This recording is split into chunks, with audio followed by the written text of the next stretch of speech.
The views and opinions expressed on the Craig L. Hay Show do not necessarily reflect those of Westgate Resorts management or ownership. And now, on with the show. This is the Craig L. Hayes Show. All right, everybody, we're back with part 3 of interviewing Talbot Snow, a longtime friend who's been through the thick and thin of show business with me for the last 40 plus years and worked together in so many things, owned businesses together, and we're going to continue on. We've left off around 1981. We're putting together the DJ system that we called Kazz, K-A-Z-Z. Yep. Just a cool name. It don't really. I don't know if it has any real meaning. It does. I can tell you a little bit about that if you like. Okay. So, my cousin Rory, I don't know if you ever met him, the guy with the tattoos all over his face. I don't think so. I don't remember him. He came here to Vegas a couple years ago, actually before he died. Unfortunately, he died recently. But he came to Vegas about, probably 4 or 5 years ago. And anyway, but I grew up with him, kind of, sort of, in New Zealand. He was my first cousin, son of my mother's sister, and we hung out a lot growing up in New Zealand. And he called me Cuz, and then he called me Kaz. Okay. So that's kind of where it came from. That's kind of where it came from. Okay. And I never did ask you. You just had the name Kaz on your stuff, and I just figured whatever. yeah. I'm so difficult to work with on stuff like And I adapted it because it was K-A-Z, right? First it was C-U-Z, right, Cuz, then Kaz, K-A-Z. And then I noticed all the radio stations here in the States had K plus 4 letters. Yep. So then I thought, well, K-A-Z-Z. Yeah. And I remember we created a couple of fake commercials where we said, kick ass with Kaz. Yeah. Yeah, we did our own little programs and advertisements and stuff that were hilarious, but probably Probably rather irreverent. irreverent to say the least, but they were funny. That's when we're just having fun with the stuff and seeing what we could come up with. And Yeah, those.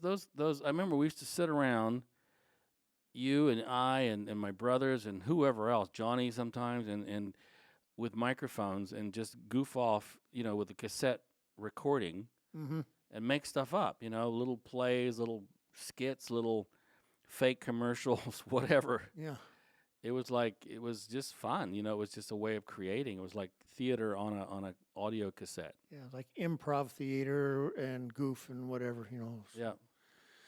With And I still have some of those. Yeah, I wonder if they even still have any sound on it, because after a while, cassette just dies out. I think they do. Wow. I believe it or not. That would be amazing if they actually had something on Because it. I tell you why. I found an old cassette recently. I think I might have told you this. Buried in the bottom of a box, and popped the thing in. It had my father's writing on it, and it said something about my great grandmother. So I popped it in and pushed play, and lo and behold, there she is talking. Mm. And this was Marvelous. recorded in the 60s, 1960 something, I think. And Dad had made a recording. He interviewed my great grandmother, and I put it in the cassette deck and hit play, and it just started playing, and it sounded as fresh as anything. Are you hearing a little clicking noise? Yeah. Hello.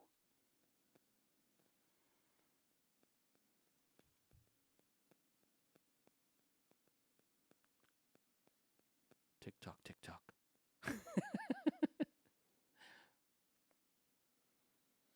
I don't know what that is. It's kind of weird. Anyway, so cassettes can last a long time. Yeah. A lot longer than I thought they would last. Because I've had cassettes that people gave me and asked me if I could get anything off them, and I put them in a deck, and there was nothing on it. Yeah. In some cases, if they've been subject to temperature extremes or a magnet, Yeah. they're near a fridge or something like that, or a speaker, they can be wiped inadvertently. So anyways, going back to 81. Yes. Sorry. That's okay. I'm just trying to get us back over to, I'm glad you're keeping us on track because if you leave it up to me, we'll be all over the place. talking about ancient runways in South America. Yeah, let's not go there. No. Yeah. So 81, working at MGM, we're putting this thing together, and it's starting to take some shape. It's starting to get into a very big system for DJs for doing stuff. And about June, I take off to head to Australia, Yeah. and well, actually, it's May of 81. I head to Australia for supposed to be 2 years, leaving you with everything there, and you and Bobby Poole and our little brothers to. Yeah, yeah. And I remember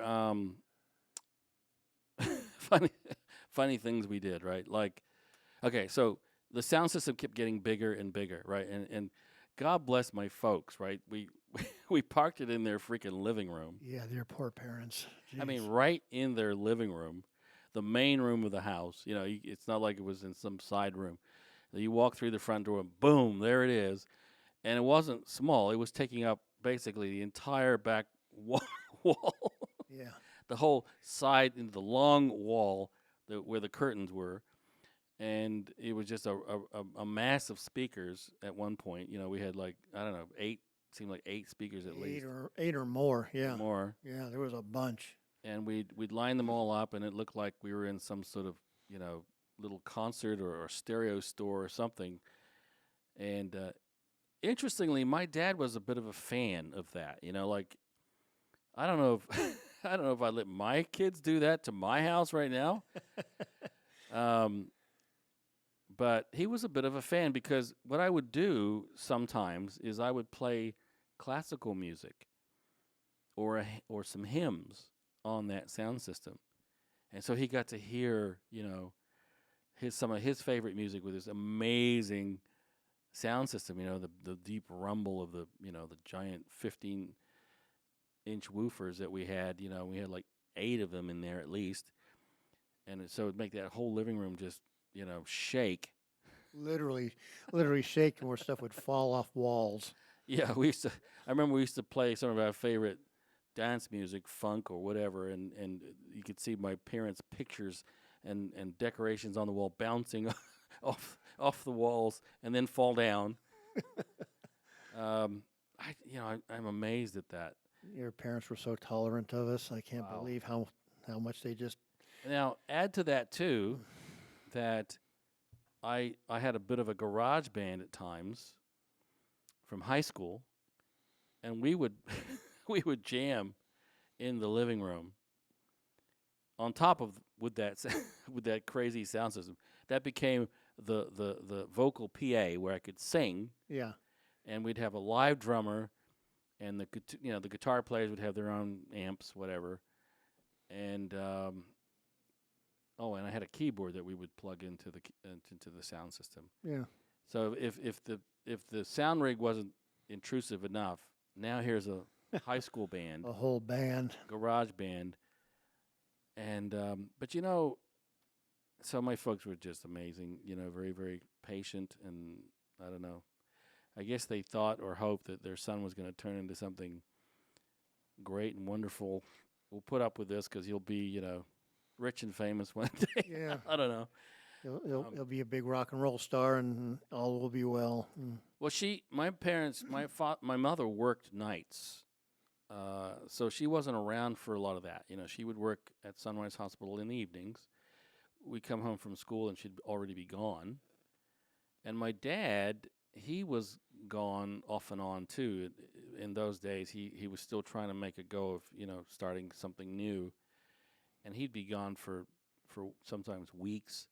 It seemed like at a time. So we had the house to ourselves. Is what I'm saying. So you weren't really driving them crazy too bad. Yeah. Well, but they were still very tolerant of all that stuff and what we did to them. Yes. Yeah. Well, bless their souls. Yep. So I head off to Australia. I'm there for supposed to be a couple of years. You're still doing the stuff with the deal and Yep. all over town. And thank heavens for Whitney's Texaco with the be able to yeah. get to U-Hauls and transport this thing for free because Right. we all worked there, and Yeah. So we could just grab a U-Haul, go to your house, load up, a whole U-Haul filled with gear, and That's the thing, right? We didn't even think about how do we transport all this stuff yeah. as we started expanding it. But one of those things is like, Bobby and I had worked at the gas station, and Scott had worked there, and it was like they said, "Oh, if you need a U-Haul, go use it." Well, thank you very much. I think we will. We have the exact. Yeah, yeah. Yeah, that was a godsend because we wouldn't have been able to do some of those gigs Yeah. otherwise. And then at some point, I got a truck. I got a little pickup truck, and that we were able to overload to the hilt.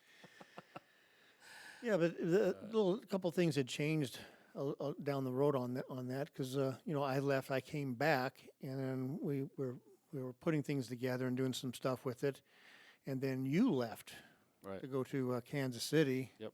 to go on your mission, and pretty much, I was getting married, so I didn't have time to be dealing with Kaz at that moment, and You went back down to Australia, right? yeah, I went back down to Australia for a while, and you took off. So basically, Kaz floundered a little bit, because there was nobody really driving the thing, and that was okay because, you build it once, you can build it again. Yep. Yep. It wasn't one of those things where like, oh dear, this can never be put back together again. Well, yeah, we proved it can. So Yeah. and so I remember we both finally got back, and we decided. Let's start this thing back up after you got home, and you're working your job, I'm working my job, and you work part-time.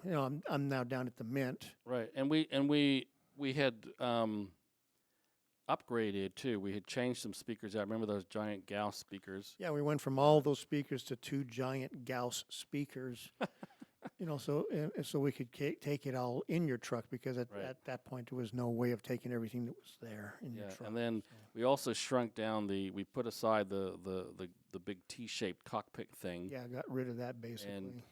And that actually sat in our backyard for many years. My folks ended up using it for for different kinds of storage and things just in the backyard.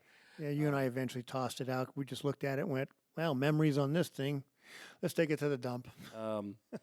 But we replaced that with a couple of racks that actually Bishop Peterson had built.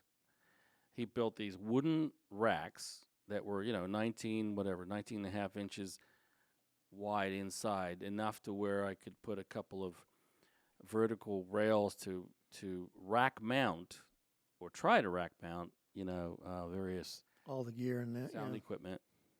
And so it was like, I call that the Twin Towers. It kind of looked like, the two, the two towers in New York. And so that made that a bit more portable. We put the amplifiers and the components in those 2 racks. Yep. And that made it more portable for the pickup truck and so on. Yeah.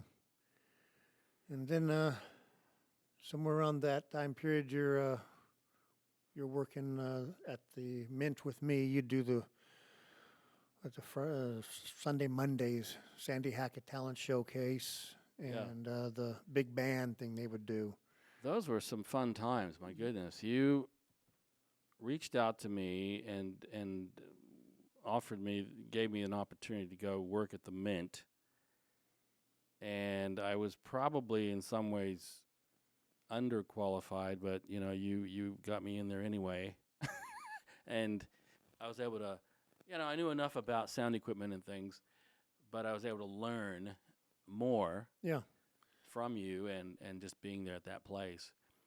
And that was a bit of a dream job for me, actually, because that was not long before my mission. I actually had that job. I don't know how long exactly, maybe almost a year, maybe. I don't know. Yeah, it went for a while there. And I was making good money there, doing something I liked doing. And I was actually saving some of that money for my mission. Yeah.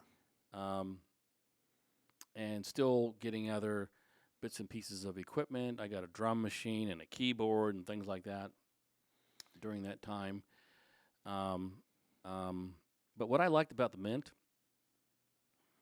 because I sometimes would just work 2 or 3 nights. Sometimes I'd work a few nights in a row, just depending on what was needed. But I liked walking in there. There after you had trained me and put me in place, there were nights where I was just there by myself, running the show, and I thought, wow, this is cool. Like I'm running this mixer, I'm running this light show, which I didn't. You had programmed it, so it was pretty easy to control that thing.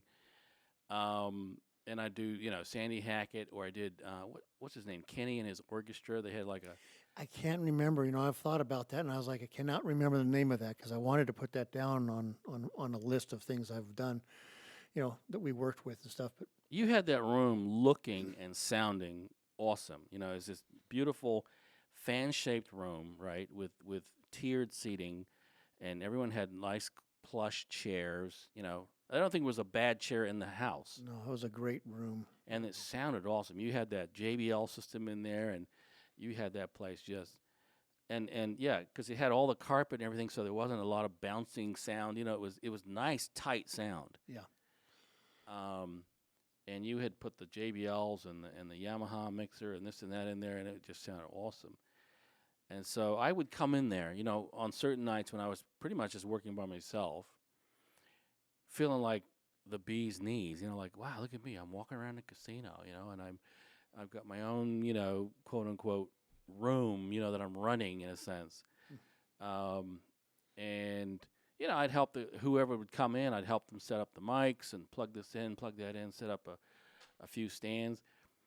Sandy Hackett had his talent show. That was an interesting. Yeah, that was just. It was, you'd had like, I don't know, a dozen different acts in one night at least. Yeah. Of all shapes and sizes. Yeah.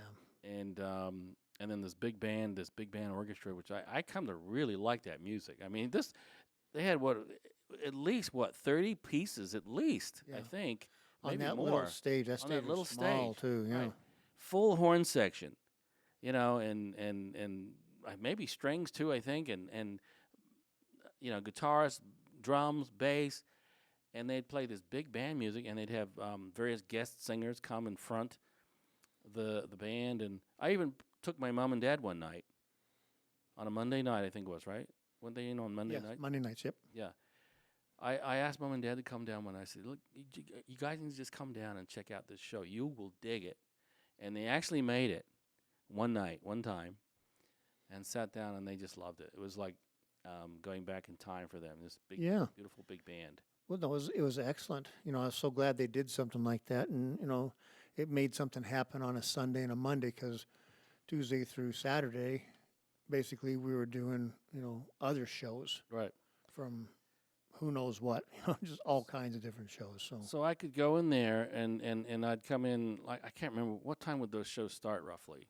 Right around the 7 o'clock or so. Yeah, 7:30. And depending on what was going on and who was, sometimes I wouldn't get off till pretty late because some of them would go for hours, it seemed like. But because I was a quote unquote manager of sorts, right? Like a stage manager, quote unquote, I had the power I could go into any restaurant and sign one of those receipt things, a comp, yeah, and get a comp meal. Yep. And I thought, this is cool, so after a shift, I'd go to one of the the late night breakfast bar or whatever it was, cafe, yep, whatever was open, and they just had me sign a little receipt piece of paper and order whatever I want, so for me that was like, wow, this is such a cool gig. Yeah, the hotel casino showbiz life is not bad, is it? Right? Yeah, we had that. That was very nice. That was one of the things that we got as a perk of being there and running that place. Yeah, and as a 17-year-old, 18-year-old kid, that was like a dream job. Yep. Maybe 18, 19, somewhere around there. And I remember they had a bar That was the other thing. We were kind of sliding me a little bit under the radar a little bit because they had a full bar Mm-hmm. in that lounge, and you're supposed to be 21. Yep. I was not, but here I was, running these shows, and I remember some of the girls, the cocktail waitresses, used to try and flirt a little bit with this Oh yeah. young teenager, and nothing ever happened, but at least not with me. But I heard stories. Yeah, I heard stories too of people. So it's a life of being in these hotels, casinos, shows, and all the other stuff. It's pretty can get pretty interesting. But that was a quality. I mean, anyone could go there on any night pretty much and see a fun show, a good Yeah. music show. They had some awesome bands. We Come had through there. we had the absolute, at the Mint we had the absolute best bands. Yeah. In town. We had the best shows from Bottoms Up and all these other Santa Fe, reviews. right? Well, Santa Fe was there. Yeah, Checkmates, the Cornell Gunther and the Coasters. We had Freddie Bell and the Bell Boys. Basically, it was just we had everybody. Who was that band that used to come in and used to make us laugh a little bit? They had that drummer that used to play like 1,000 tom rolls in every song. Oh, the Imperials. Yeah, Bobby Wade's every Imperials. it seemed like every I don't know fourth bar he'd have to do another drum roll or drum. Yeah. He loved his electronic. They were the Yeah, you had to have the E drums, the electronic drums, the syndrums. That's what they. Yeah, and just like all the way through songs, like wow, that guy's keeps pretty busy there. He likes them drums. Yeah. No, We had the Treniers. Remember them? Treniers were great. I'm trying to think some of the different acts. We had so many, and they were all just so good. Yeah, We just had amazing. they had the couple bands from Hawaii that were really good. Orange Crush. Yeah, Yeah. and the Something Seven, I think. I can't remember those guys' name. Yeah, it was something's What was Hot Lava. Hot Lava? Yeah. Armada, something Armada. Cedro's Armada. Yeah, Yeah. him and So there was just so you could go there, and I got to work with some of those guys as well. Oh yeah. And Well, you were there to help fill in for me when I wasn't going to be around because I was there so much. I was just like, I can't be here this much. I'm living in this place. I got to get out of here once in a while. yeah, You know. you made it nice for me. I think that's why Callie likes working with you so much. You made it nice for me. Like I didn't have to deal directly with all the pain in the butt, management. I usually just dealt with you. Yep. And so you made it really nice for me. Well, that was the position. I was the buffer between what we were doing and up above. So, but we took good care of that place. And that was the whole thing. We took such good care of that place. Yeah, it was beautiful, right? It had all those curtains and it was enclosed in that glass, and Yeah. you could go in there and have a real good experience. Didn't cost an arm and a leg, have a nice entertainment. Yeah, I think for just the lounge bands, just the bands, it was just a 2-drink minimum. Yeah, exactly. But if we did a review like Bottoms Up, then it was. But even then, it was reasonable. It was like, $9.95, and you still got 2 drinks. Yeah. Good Good luck trying to find anything like that. Oh, I know. I mean, Yeah. it was just amazing what we were able to pull off in that little room and do shows. And I mean, and how many could you fit in there? Like, that room would hold about 200. I think it was 240 or something Yeah, like that that. was It a wasn't very big. it wasn't big, but it was a good size though. Yeah. It wasn't tiny, but it was but it was, and the way they had those like I said, it was a fan shaped room. They had the tiered seating. Everyone had plush chairs. Yep. It was nice.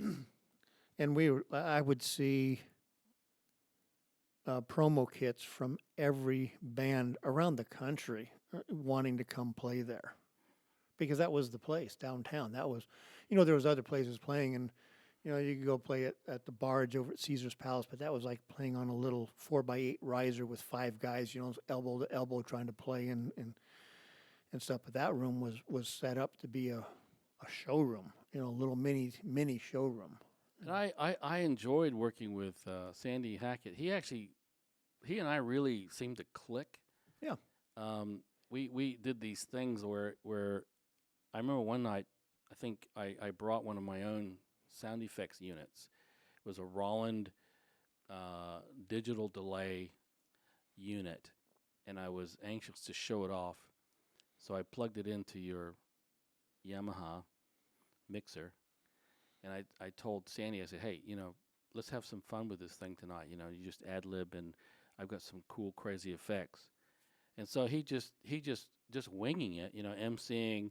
He'd start talking, and I'd turn his voice into like Jabba the Hutt or Chipmunks or you know, crazy delays and just weird things. And he was fun to work with. No, yeah, he was just there to make a couple bucks for the week, you know, because he'd make, you know, $800 for the night. He'd pay all the. I think it was like $1,200 for the night, Mm-hmm. and that paid him, paid the band, paid everything, you know. Yeah. And yeah, and you got to work with him, and it was fun. Yeah, I bumped into him a few times over the years, and It was funny. It was funny watching him. You know, when we'd have someone on the talent show that obviously wasn't very good, couldn't sing hardly at all, and he'd come out and, you know, he'd be like, you know, like scratching his ear and like he'd go, I'm not sure what that was, but you know, he just play off of whatever was happening. it was a goof night, is all it was. So. Well, we're going to end this episode right here, and we're going to come back and we'll do one more episode and take us a few more years. Maybe we may even get to 1990. Who knows? Who knows? So until then, take it away. This is the Craig L. Hayes Show.